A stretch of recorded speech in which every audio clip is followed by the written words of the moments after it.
እሺ ዛሬ ከፓላስ ጋር ጨዋታ አለን ማለት ነው። ተስተካካይ ጨዋታችን ማለት ነው። ገብቷል? ትቋጥራለህ፣ የአርሰናል ደጋፊ ትቋጥራለህ። ይሄን አውቃለሁ። በስንት ሰዓት ነው የምንተዋወቀው? እኔ ደግሞ በበርንሌይ እንኳን ቦይስታ ማለት በበርንሌይ ተስፋ አልቆርጥም። ከበርንሌይም አልፎ በፓላስ መጨረሻ ላይ ተስፋ አልቆርጥም። እስከ መጨረሻው ድረስ ታገላታለሁ። እኔ ከመቋጠር ወደኋላ አይደለም። ትፈራለህ፣ እኔን ትፈራለህ። በቃ ሲቲን ከኋላ ትፈራለህ። ሌላ ቲም ወይ ዛሬ ጣልና ጋርዲዮላ ገላግለን ካልሆነ በቃ እንጂ እኔ አላቅም። ዛሬ ዊን አድርገን ከዛ ቅዳሜ ያለን ከዛ ቦርንሞዝ ነው። ይሄ እንኳን አያስፈራኝም። ቦርንሞዝ ነው የሚያስፈራኝ። በበርንሌይ ተስፋ አልቆርጥም አልኩ። እንኳን ይሄ አይደለም በበርንሌይ ተስፋ አልቆርጥም። ወይ ካልሆነ ዛሬ ገላግለን ሙሉ በሙሉ እኮ አርሰናል ጋር ያለው እኮ የዋንጫው ጉዳይ በቃ በራሱ እጅ ነው። ኦልሬዲ ከኛ እጅ ወጥቷል እኮ እሱን አንካካድም። ግን በበርንሌይ ተስፋ አልቆርጥም እኔ። ወይ ደግሞ በበርንሌይ ተስፋ አልቆርጥም ወይ ዛሬ ገላግለኝ አለቀ። ነገ ከፓላስ ጋር ለምናደርገው ጨዋታ የኔን ምርጥ 11 እናወጣለን ማለት ነው። እስቲ ከበረኛ እንጀምር። ከበረኛ ስንጀምር የተረጋገጠ ነገር ነው። ዶናሩማ ነው የሚገባው። ትራፎርድ ቢገባ አብዛኞቻችን አይደብረንም፣ ግን የታወቀ ነው ዶናሩማን ነው የሚያስገባው። ወደ ተከላካይ ስንመጣ ኩሳኖቭ ወደ ጤንነቱ ተመልሷል የሚባለው ወሬ ያለ ፔፕን የነገረን። ስለዚህ ኩሳኖቭን ከማርክ ጌሂ እናጣምራለን ማለት ነው። እዚች ጋር እንደተለመደው ባለፈው አኬ ነበር የገባው ከብሬንትፎርድ መጥፎ የማይባል ምርጥ የሚባል አቋም ነበረው፣ ግን ኩሳኖቭ ከተመለሰ ወደ ቦታው መልሷለሁ ማለት ነው። ከጌሂ ጋር እናጣምራቸዋለን። ወደ ሌፍት ባክ ስንመጣ ኤትኖሪ ያው ሰሞኑን ድል እያገኘ አይደለም እንጂ ምን አይነት ምርጥ ሌፍት ባክ እንደሆነ እናውቃለን። ማጥቃቱ ላይም መከላከሉ ላይም በጣም አሻሽሎ ነበር፣ ግን ያው የስኳር ጥራት ይላል። እድል እያገኘም አይደለም፣ ችግር የለውም ኖርማል ነው። ኦራይሊ ትገባለች። በዚህ በኩል እንደተለመደው ማቴስ ኑኔዝ፣ ሌላ ራይት ባክ የለንም ሲጀመር። ኩሳኖቭ ነው እንደ ራይት ባክ የሚችለው፣ ግን መሀል ላይ ምርጥ ነው ማለት ነው። ወደ ሚድፊልድ እንግባ። ሮድሪ በጣም ተሽሎታል ተብሏል። ፔፕ ጋርዲዮላ በጣም ደህና ነው ምናምን ነገር ብሎናል። ስለዚህ ቀጥታ ወደ ስታርቲንግ ላይናፕ እኔ በሆነ አስገባዋለሁ። ያው የረጅም ጊዜ ጉዳት ምናምን አይደለም፣ ኖርማል ነው። ነገ ቢያስጀምረው ግን ቤንች ላይ ነው የሚያደርገው ብዬ አስባለሁ። እኔ ግን ሮድሪን ከበርናርዶ ሲልቫ ጋር እዚች ጋር አጣምራለሁ ማለት ነው። ወደ አታኪንግ ሚድፊልደር ስንገባ ደግሞ ራያን ቸርኪ ከአርሰናል ጨዋታ በኋላ ጠፋ ምናምን እያሉ ነው። ችግር የለውም። በየጊዜው ጎል ያግባ። እንደናንተ ተጫዋቾች አናወራም ብዙ። ለማንኛውም ራያን ቸርኪን እናስቀምጣለን። ወደ ራይት ዊንግ ስንመጣ ሳቪኒዮን ነው ማስጀመረው ማለት ነው። እዚህ ጋር ላትስማሙ ትችላላችሁ።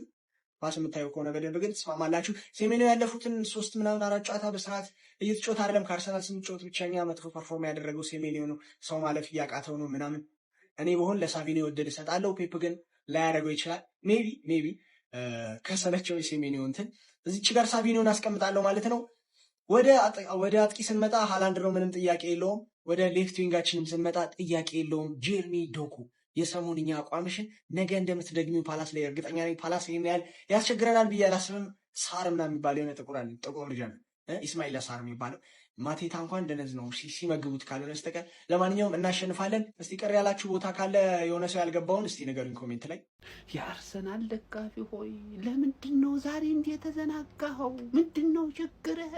ምንድን ነው እንዴ? እያንዳንዱን የቋጠሮ አጋጣሚዎች መጠቀም አለብን አልተባባልንም ወይ? የኛ ቡድን የቀሩትን ጨዋታ ስለማሸነፍ ያስብ፣ እኛ ደግሞ የቀሩትን የሲቲ ጨዋታዎች በሙሉ በመቋጠር ዙሪያ ላይ በርትተን እንስራ አልተባባልንም ወይ? ትወጥራለህ አሁን አትወጥርም? እኔ ዛሬ ፓላስ የሚያሸንፍ አልመሰለኝም፣ ግን ምናምን አትበል እንደዚህ በቃ መቋጠር ካለብህ ወጥረ ቋጠር። ሲቲ ለምን እዛ ኮረደው ቲም ጋር አይጫወትም? አይደለም እንደ ፓላስ ካለ ለንደናዊ ከአርሰናል ጎን ቋሚ ኤዜን የመሰለ ተጫዋች መጋቢ ቡድን ሲጫወት እንዴት ነው ከጎኑ ማትቆሙ? አሁን ትወጥራለህ አትወጥርም? ንገረኝ በቃ። ወጥረ ነው መቋጠረው። ይኸውልህ ፓላስ 10 ሚሊዮን ውሃ እንዳይበላው ከፈለክ ማለት ነው በዚህ ጨዋታ ላይ የሆነ ነገር ማድረግ መቻል አለብህ። በቃ መላው ቋሚ ተጫዋቾችን አሰነፈ የማያዳግም ጥቃት ሲቲ ላይ በመፈጸም ወይ ማሸነፍ ወይ አቻ መውጣት አለብህ፣ ግዴታ ነው። ከሜዳ ውጪ ነው የምትጫወተው አውቃለሁ፣ ግን አንተ ሲቲን ከበድ ከሚሉት ቡድን አንዱ ስለሆንክ ማለት ነው ወሳኝ ነገር ልታሳየን ይገባሃል ነው የኔ ሐሳብ ፓላስ። ከዛ ውጪ ግን የአርሰናል ደጋፊ አሁን ትቋጠራለህ አትቋጠርም? ይህንን ነገር እንደ ቀልድ አልፎ ቦርንማውዝ ላይ በንቋጠር ነው የሚሻል ልትል ነው? አልፎ ጥለው ሩም ላይ ቋጠር። ነገርኩ ጀማው ወጥሩ፣ ምንም መብት አይወጥሩ እንዴ። የጨዋታ ቀን ዛሬ እንግዲህ ያው ከፓላስ ትንሽ ቀለል ያለች ትሬኒንግ እንዳለብን ይታወቃል። ለቅዳሜው ጨዋታ ዛሬ ትሬኒንግ እሰራለሁ። ቅዳሜ ቼልሲን 1-2 አጫውቼ ኤፍኤ ካፕን በላና ከዛ በኋላ ደግሞ ለፕሪሚየር ሊግ በዛው ሞራል ይሆነኛል ማለት ነው። ዛሬ ግን ፓላስ ላይ ማታ 4 ሰዓት ላይ ትንሽ አለ አይደለ ለቼልሲ ጨዋታው እንዲረዳ 3 ነጥባችንን ይዘን ትንሽ ጎላችንንም አስፍተን አሸንፈን ከዛ በኋላ ለቼልሲ ጌም ደግሞ በደንብ እንዘጋጃለን ማለት ነው። ከቼልሲ ጌም በኋላ ደግሞ ያው 2 ጨዋታዎች ይቀሩናል። በርንማውዝ እና ያው ቪላን ችግር የለም። የበርንማውዝ ነው ትንሽ ከበድ ይላል ብዬ የማስበው። ዛሬ ግን በፓላስ ሜዳ ፓላስ ሄደን እንጫወታለን። ያው ክፋቱ ምንድነው? ፓላስ የዋንጫ ጨዋታ ያለበት ከአርሰናል ጋር ሲጫወት፣ ስለዛ ዛሬ በሙሉ ቋሚ ነው የሚገባው። ትንሽ ጌሙ ሊከብድ ይችላል ብዬ አስባለሁ። ግን ስቲል ሲቲዝንስ እንወጣዋለን። ነጥቡን አጥብበን ፕሬሸር ነው ማሳደር ያለብን። ካሞን ሲቲ። የቋጠሮ ቀን ምለቃችሁ መስሏችሁ ነበረ? አንለቃችሁም። ቤንዋይት ተጎድቷል። የራይስን ጉዳይ ገና እናጣራለን። የቋጠሮ ቀን ለዋንጫው ደክማችሁ ነው የምትደርሱት። ሳካ ሳያርፍ ነው መድረስ ያለበት። በቃ በአግባቡ ነው የምንቋጠረው። ካሞን ሲቲ፣ ካሞን ፔፕ፣ የከተማ ቡድናችን ዛሬ በርቱልን። እናንተ እዚህ ወጥሩ፣ እኛ እዛ እንወጥራለን። የቋጠሮ ቀን ይላል አባቴ። ለውጡ ግን ማን ነው? እንደ ወያላ እኛ ስንቋጥር ለሌላ ክለብ እንደዚህ እንዲሆን ምናምን እጣፋንተው ምናምን እንትና እንዳይበላ ሳይሆን እኔ እንድበላ ነው። ከባድ ደግሞ በለዋለሁ። ሳልጮት ነው በለው። ዛሬ ነው ማረጋገጠው። ከዛ በርንሌን ስለጥፋት ተረጋገጠ ማለት አንተ በርንሌ ምናምን እያልክ ገና የሚቀጥለው ቅዳሜ ምናምን የሚደረግ ጨዋታ ላይ ታስባለህ። ዛሬ ስራን ስራ እስቲ መጀመሪያ ኢቲአር ስለሆነ ነው ምናምን እንዳትለኝ አባቴ። እሱን ለፎረስት ትነግረዋለህ ነው የምልህ። ገባህ አይደለ? ዛሬ ላይቭ ላይ ታገኙናላችሁ፣ ታውቃላችኋል። ለቋጠሮ ብዬ ፍሬን ገብሬ ላይቭ ስገባ ሲሪየስ ጉዳይ ነው የምልህ። ፓላስ የልጅነቴ ፓላስን ከዌስትሃም አንጻር ምን ያህል እንደምወዳት ዌስትሃምን ምን ያህል እንደምጠላው ፓላስን ምን ያህል እንደምወደው አሳይቻችኋለሁ። ከዚህ በፊት ነግሬያችኋለሁ። ተረዳኝ። እና ዛሬ ደግሞ ፓላስ በጣም እንደምወዳት ልታሳየን ትችላለች። በጣም እንደምወዳት ኢስማኤል ሳር በቃ ገባሽ አይደለ? ኢንሊሜን ኢንዲያ ያጠፋውን ጥፋት አንቺ ታርሚያለሽ። ገባሽ አይደለ? ጆን ፊሊፕ ማቴታ ቡም ቡም ቡም ማቴታ ኢን ዘ ሩም። ተረዳኝ። አንተ ደግሞ እንደ ቤቶ ደደብ እንዳትሆን፣ እንደ ኢጎር ቲያጎ ደደብ እንዳትሆን። ደደብ ነህ ግን የተሳካልህ ደደቡን እስቲ በእናትህ ተረዳኝ አይደለ?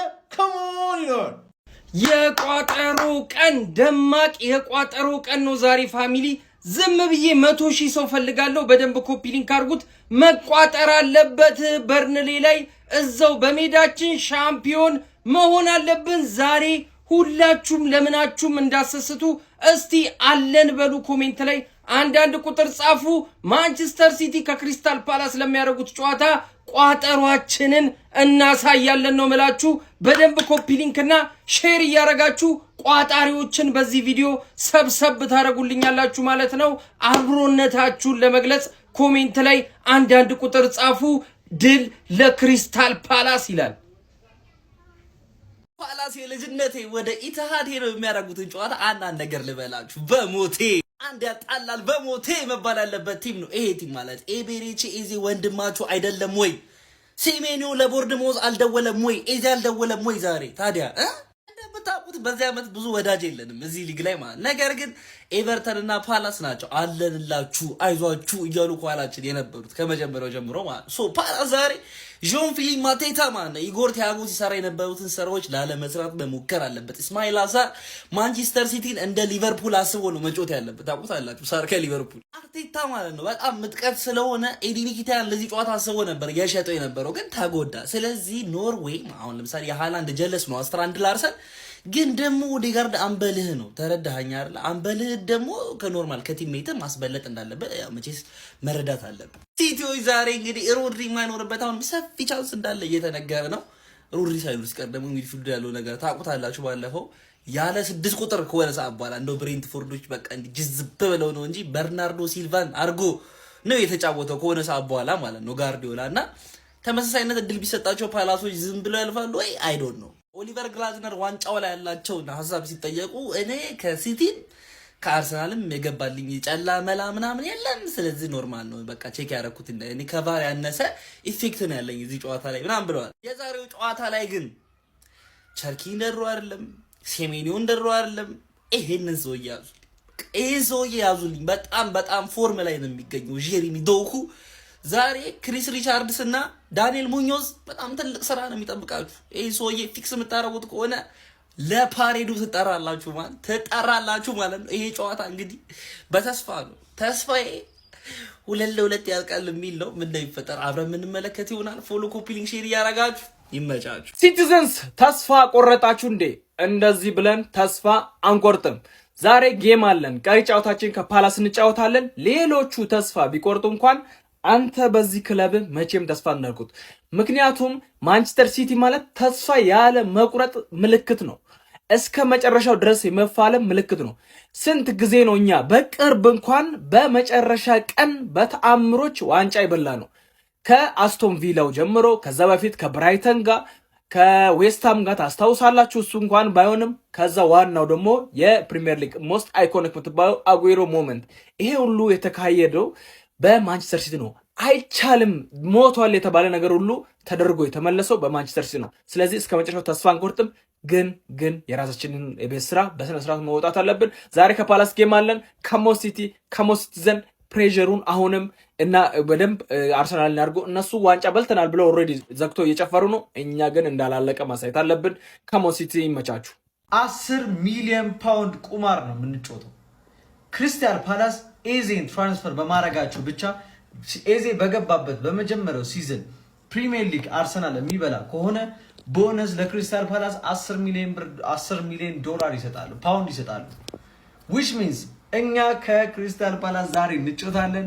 ቀጣይ ደግሞ አርሰናል ከክሪስታል ፓላስ ይጮታል ማለት ነው። የ10 ሚሊዮን ፓውንድ ቁማር ዛሬ ክሪስታል ፓላስ ለማሸነፍ ሳይሆን 10 ሚሊዮን ፓውንድ እጁ ለማስገባት ነው የሚጮተው። ቀጣይ ከአርሰናል ጋር ሲጮቱም 10 ሚሊዮን ፓውንድ ከአርሰናል ጋር ሲጮቱ አርሰናል ፕሪሚየር ሊግ ሲበላ ለመቀበል ነው የሚጮቱት ማለት ነው። which means ክሪስታል ፓላስ እኛ ላይ ይጠነክራል፣ ለአርሰናል ዋንጫውን በእጁ ይሰጣል። እንዴት እንደረሳሁት ነው ያላቀ። አንድ ጊዜ እንኳን ቢሆን ጋርድ ኦፍ ኦነር ማየት አለብን ብዬ አስባለሁ። ተጫዋቾች ጨበጨቡ ወደ ሜዳ እንድንገባ ነው። ሲቀጥል ደግሞ አሁንም 20 ምናምን ዓመት ሙሉ የናፈቅነው ዋንጫ ሌላ ስቴዲየም ላይ ከምናገኘው ኤምሬትስ ስቴዲየም ላይ በርንሌይን ካሸነፈን እዛው ኤምሬትስ ላይ ማረጋገጥ ስለምንችል ኤምሬትስ ስቴዲየም የመጀመሪያ ዋንጫውን እንዲያይ ስለምንፈልግ ነው። ሲቀጥል አመቱን ሙሉ አለው ከስራችሁ ያነፈንፍኩ ነው ያለው ትያለ የሚገኘውን ማን ሲቲን ማለት ነው በ4 ነጥብ ልዩነት በልጠን ሊጉን ማሸነፍ እንድንችል ነው። ስለዚህ ለነዚህ ምክንያቶች ስንል አንድ የአርሰናል ደጋፊ መተኛት የለበትም፣ በአግባቡ ይቋጠርለታል። ይኸውላችሁ እዚህ ጨዋታ ላይ ክሪስታል ፓላሶች በእርግጠኝነት ብዙ እድል ያገኛሉ። ነገር ግን ያንን እድል የመጠቀምና ያለመጠቀም ጉዳይ ነው ይህንን ጨዋታ የሚወስነው። ፓላሶች እድል የመጠቀም ትልቅ ችግር አለባቸው። ስለዚህ ያገኙትን እድል ዛሬ የሚጠቀሙ ከሆነ በእርግጠኝነት አቻ እንኳን ማስወጣት የሚከብዳቸው አይመስለኝም። ስለዚህ ዛሬ ማን ሲቲዎች ተቸግረው የሚያመሹበት ጨዋታ እንደሚሆን አልጠራጠርም። እንደው ሲቲ ካሸነፈ እንኳን ከአንድ ጎል በላይ እንዲያገባ አንፈልግም። በቃ 3 ነጥቡን ያገኝ፣ ጎሉን ግን ከአንድ ጎል በላይ እንዲያገኝ አንፈልግም። ስለዚህ በደንብ ይቋጠርለታል። ዛሬ አንድም የአርሰናል ደጋፊ መተኛት የለበትም። ሁላችሁም ቋጥሩ ምናምን። ከዛ በኋላ ሲቲ ከጣለ ጣለ፣ ካልጣለ ግን አንድ የአርሰናል ደጋፊ እንዳይደብረው አሁንም ድረስ በ2 ነጥብ ልዩነት መምራታችን እንደቀጠለ ስለሚሆን ማለት ነው። ስለዚህ በደንብ ቋጥሩ ማለት ነው። ከጨዋታ በኋላ እንገናኝ። ይመቻችሁ። ይኸውላችሁ ወረተኛ አትሁኑ እሺ። ከባለፈው ጌም በኋላ ማለት ነው አብዛኛው የአርሰናል ደጋፊ ሁለተኛ ቲሜ ኤቨርተን ነው ምናምን እያለ ነው እና የዛሬውን ሪጎር አይተን ነው ሐሳብ መቀየር ካለብን ማለት ነው። ፓላስዬ ወዬ ካለልን ይቀጥላል። ሁለተኛ ቲማችን ፓላስ ነው። ካልሆነ ደግሞ እንደ ሪጎራው እንቀየሳለን ማለት ነው። ግን እኔ ለፓላስ ተጫዋቾች ማለት ነው አንድ መልእክት አስተላልፋለሁ። ምን አይነት መልእክት እንደማስተላልፍ ታውቃላችሁ? በቃ ዶኩን ሂዱና ጥበሱት ማለት ነው። ቀኝ እግሩ ላይ ይሆናል አይደል ተጎድቶ እንዳይወጣ ምቾት እንዳይሰማው በጨዋታው ላይ የሆነ የተለየ ነገር መፍጠር እንዳይችል አድርጋችሁ የሆነ ነገር አድርጋችሁ ማለት እንደዚህ ምናምን በቃ ዶኩ እኮ ነው አይደል? ቲሙ ራሱ ዶኩ ነው ከኛ ጋር እየተፈከረ ያለው ማለት ነው። ዶኩ ማለት ነው። ዶኩ የለም ማለት ቸርኪ ተውት፣ ምንም እንደበፊቱ አይደለም። ሴሜኒዮ ኦቨርሬተር። ስለዚህ ያለ ዶኩ ምንም መፍጠር አይችሉም። ሃላንድ ደግሞ ጥሩ ሰርቪሶችን የሚፈልግ አይነት ተጫዋች፣ ስለዚህ ያለ ዶኩ ምንም መፍጠር አይችልም ማለት ነው ማንቸስተር ሲቲ። ምንድነው ማድረግ ያለባችሁ ማለት ነው? ዶኩን ጠጋ ብላችሁ ጥብስ እንዳልኳችሁ እንዳይጎዳ ረጅም ጊዜ ችሉ ለችሎታ ብቻ ማለት ነው። ኤኒዌይ ማለት ነው ፓላስ ወሳኝ ሰዓት ላይ የሲቲ ጌታ ነው። ወሳኝ ሰዓት ላይ ነጥብ በማስጣል ፓላስ የሚታማኝነት ቡድን አይደለም። 23 ላይ አስጥሎታል፣ 24 ላይ ሁለታቻ መሰለኝ ያለቀው። ፓላስ የሲቲ ጌታ ነው ማለት ነው። የሊቨርፑልም እንደዚህ ትልልቅ ብሮችን ገኛዎች ይሰጣቸዋል። ማለት ነው የዛሬውን ሪጎራይተን ነው ቲም መቀየር ካለብንና ፓላስ የልጅነቴ አያሳፍረንም ነው የምላችሁ። ይቋጠራል። ይመቻችሁ። ከመሆን ገነች ሰዎች ዛሬ አርሰናል ዋንጫ ሊበላ ይችላል። ለነገሩ 1 ነጥብ 2 ነጥብ ይፈልጋል ዛሬ። እንደዛም ሆኖ ግን ማለት ነው ሲቲ የሚሸነፍ ከሆነ በቃ ቱዴይ ያረጋግጣል በሉት መቼስ ከዚህ በኋላ ያላ ሲቲ ከፓላስ ሲቲ ተስተካካይ ጨዋታው ማታ 4 ሰዓት ላይ የሚገናኙ ነው። ይሄ ጨዋታ በቃ እንደምንም ብሎ ሲቲ ነጥብ የሚጥል ከሆነ እንጃ ባይጠርም ችግር የለውም። ለነገሩ መብላቱን አረጋግጧል አርሰናል። ግን በቃ this is በጣም ደስ የሚል ነገር ያላችሁ። እኔም ብዙዎቻችሁ እዚህ ቲክቶክ ላይ ስሜታዊ ኢሞሽናል ሆነ ያያችሁኝ በኳስ ብቻ ነው። እንደዛ አይደለም፣ ቲክቶክ ላይ አይደለም ሪል ላይፍ ራሱ ማለት ነው። ይሄ ብዙ እንትን ያለው ቅዝቅዝ ያልኩኝ ሰው ነኝ። ብዙ እንትን የሚለኝ ነገር ብዙ የሚገርመኝ ሰው አይደለሁም። ግን በቃ በኳስ ሲሆን የሆነ ያላችሁ ለመሰላችሁ አርሰናል ከህፃንነት የጀምሩ ደግፈው ከህፃንነት የጀምሩ ዋንጫ ሲበላ ይችላል። ኤፍኤ ካፕ ኮሚኒቲ ሺልድ ምናምን ነው። እኔ አርሰናል ክሎዝ የሚባለው ለዋንጫ ደረሰ የሚባለው ትዝ የሚላችሁ ከሆነ 2016 15 ሌስተር የበላው ማለት ነው። ያኔ በቃ ሲፎካከረው ትዝ ይለኛል። በቃ በዛ ነው ማስታወስ። ከዛ አሁን ነው ይሄ እነዚህን ዓመታት እንጂ በቃ ከዛ የዛኔ ራሱ ትዝ የሚላችሁ ከሆነ ሌስተር 2-1 ሲያሸንፈው አርሰናል ሌስተርን ሲያሸንፈው ዌልቤክ መጨረሻ ላይ ቴስት አላገባም። የዛን ጊዜ እኔ ህፃን ልጅ ነው። ስንት ዓመቴ ነበር? 13 14 ዓመቴ ነበርና ያኔ ስጸልይ ከዝን አብረኝ የምታየው ከዝን አይታይ በጣም ሙርት ይዞብኝ ትዝ ይለኛል። በቃ ቤት ራሱ ይሄ with family ራሱ እንዴት ሙድ እንደተያዘብኝ ትዝ ይለኛል። ብቻ ያን ያህል አሁን እንደውም ኳስ አላይም። ኳስ ስሜት ያደርገኝ ድሮ በጣም ህፃን እያለሁ አይ ወዝንት ይሄ ስቴብል የሚሆን ብታዩ ማለት ነው። ለኳስ ሰው እንደዛ የሚሆን አይመስላችሁ። ብቻ ያም ሆነ ይሄ አርሰናል እንደዛ ስንት ዓመት ብሎ እንዳልጠበኩት በዋንጫ ሊበላ ነው ዘንድሮ። ይመቻችሁ አርሰናል ደጋፊዎች በሙሉ። ሲቲ አሸነፈም አላሸነፈም ዳዝንት ማተር። ቢያሸንፍ ግን ያፈጥንልናል፣ ቢሸነፍ ግን ያፈጥንልናል ፕሮሰሱን። ዛሬ ሲቲ ጥሎ በፓላስ ተሸንፎ ወይም ደግሞ አቻ ወጥቶ በርንሌን ስንገጥም በሜዳችን ዋንጫውን ብናረጋግጥና ሜዳችን ላይ መጥተው ከኛ እኩል ሰለብሬት እንዲያደርጉ የምፈልጋቸው ሰዎች አሉ። የእናንተን ጥሩልኝ፣ እኔ ሊስት አደርግላችኋለሁ። ኦፍኮርስ አርሰን ቬንገር እና ሄነሪ ኢያን ራይት ይኖራሉ መጀመሪያ። ከዛ በኋላ ሳንቲ ካዞርላ እና ኦዚል ይኖራሉ። ከዛ ማቢኖር ይሻላችኋል። ማንን ታስባላችሁ? ከኛ ዣካ እንዲኖር እፈልጋለሁ። ሌላ ሳንቼዝ እንዲኖር እፈልጋለሁ። ማንን እናንተ እስቲ ውስጥ ጭንቅላታችሁ ውስጥ ያለ ተጫዋች ድርሽ እንዳይል የምትሉት ሰው ማን ነው? እኔ ድርሽ እንዳይል የምለው ሰው ማን ነው? እነ ሶቅራጥስ ምናምን እንዳይመጡ እናንተ እንዲመጡ እስኪ የምታስቧቸው ተጫዋቾች ማን ናቸው? ከኛ ጋር ለፍተዋል እኮ በቃ ዋንጫ ማሳካት ነው የቀራቸው እንጂ ምናምን የምትሏቸው ሰዎችን እስኪ ሜንሽን አድርጉት፣ ኮሜንት ስር ጻፉልኝ። ዛሬ ይቋጠራል። በኃይለኛው ነው የምንቋጥረው። እንቀውጠዋለን። ኮፒ ሊንክ ማድረግ አይረሳ፣ ፎሎ ማድረግ አይረሳ። ይመቻችሁ። ኢዜን አጥብተህ ባሳደግከው ጡትህ ይሁንብህ። እባክህን የዛሬን እንደምንም በቃ ያኔ የፋርማሲ ባባል አይደል አጥንት የሌለው ምናምን ይሄ ዶኩ የሚባል ሰው እሱን በቃ ያዙልኝ፣ ቢዚ ያርጉት። አንቺ ቀይ የሚያደርግ እኮ የሆነ ፕሮዳክት መጥቷል ምናምን ትቀላለህ። ያው የጥቁር አብዛኛው ድክመቱ ያው ጥቁረቱ ነው። ስለዚህ በተለያየ ወሬም ይሁን አጉል ታክልም ይሁን እሱን ጎርተህ በቀይ ውጣና ተከላክለ ውጣ ስትፈልግ ማለት ነው። በቃ ዶኩን 16 ከ53 በዚህ ስትለው በዛ የሆነ ከየት እንዳመጣው አይታወቅም። ያን እንደ እንጀራ ይጠቀለልም እሱ ኤፌ እንደሚጠቀልለው ማለት ነው። እንደዛ አድርገህ በአላህ በቃ የመጨረሻው ጨዋታ እንጫወት። ፒኤስጂ ለሚባለው ቡድን እንዘጋጅ አረጋግጠን። ባረባክ ዓለም ላይ በ5 ነጥብ አይደለም በ10 ነጥብ ሊጉን እየመራህ ከኋላ ሲከተል የምትደነግጠው ቲም ቢኖር ማንቸስተር ሲቲ ነው። ከኋላ ስታይ ትደነግጣለህ። ማሸነፉን ትተህ እኛ እንድንጥል ትፈልጋለህ፣ ከዛ ራስህ ትጥላለህ። አሁን ግን ፓላስን አሸንፈን በ2 ነጥብ ስንጠጋ እንደዚህ ቆዳህን ነው የምንልጥው። ቆዳህን ነው እንዲህ የምንልጥልህ። እንመጣልሃለን፣ ታቀናለህ። ደግሞ እኛ መስሚያችን ጥጥ ነው። ዋንጫውን እንዲህ ከጆሮ ላይ ነው የምንነጥቀህ። እንደዚህ አንድ ጆሮ ይዘናል ብለሃል፣ እናሳይሃለን ማን አንድ ጆሮ እንደያዘ። ወገንታትና ህዝብታት ዛሬ ክሪስታል ፓላስ ከማንቸስተር ሲቲ ጨዋታ አላቸው። ይሄ ጨዋታ ልቤ ቋጥር እያለኝ ነው። ግን እኔ ደግሞ ሞር እየጠበቅኩት ያለው ጨዋታ ቫይታሊቲ ላይ የሚደረገውን የሲቲና የበርንማውዝን ጨዋታ ነው። ዛሬ አንቋጥር። እስኪ ሀሳብ አስተያየታችሁን ኮመንት ላይ እጠብቃለሁ። ግን የቋጠረው ቀን በሚል ይዤዋለሁ እኔ የቋጠረው ቀን